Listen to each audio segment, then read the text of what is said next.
12 रबीउल अव्वल। अस्सलामु अलैकुम। घर पे झंडा लगाना सुन्नत है। हर गलियां सजाओ, हर मोहल्ले सजाओ। अगर नहीं सजा पाते हो तो कम से कम एक घर पे झंडा लगाओ। আসসালামু আলাইকুম প্রত্যেক ভাইকেই বলছি আমি, আর কয়েকদিনের অপেক্ষায় আছি। আমাদের বিশ্ব নবীর জন্মদিবস আমাদেরকে ভালো মতো ঠিক মতো পালন করতে হবে। আর প্রত্যেক বাড়িতেই এই যে দেখতে পাচ্ছ এই ঝান্ডা লাগাতে হবে, ঠিক আছে? ঝান্ডা দেখতে পাচ্ছ, এই ঝান্ডা লাগাতে হবে। আর ঠিক মতো আমাদেরকে বিশ্ব নবীর জন্মদিবস পালন করতে হবে। তো বন্ধুরা দেখতে পাচ্ছ বিশ্ব নবীর যে ঝান্ডা, এই ঝান্ডাকে আমি এখন লাগাবো।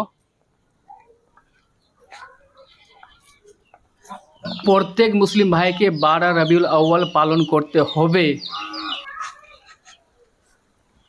তো গাইস সত্যি বলছি খুবই ভালো লাগছে। আর এই যে বৃষ্টি চলে এসছে, একদম সত্যি মানে মনটাকে ঠান্ডা করে দিল বৃষ্টি এসে। আর দেখতে পাচ্ছি আবার দুটি ঝান্ডা, আমাদের ইন্ডিয়ান ঝান্ডাও আছে, তার সঙ্গে সঙ্গে ইন্ডিয়ান ঝান্ডাও আছে, আর আমাদের বিশ্ব নবী সাহেবের সে ঝান্ডাটাও আছে।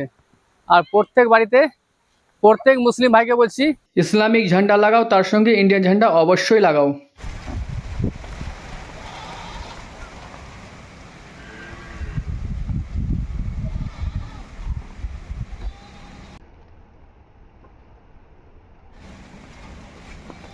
आ गया वो नूर वाला जिसकी ऊंची शान।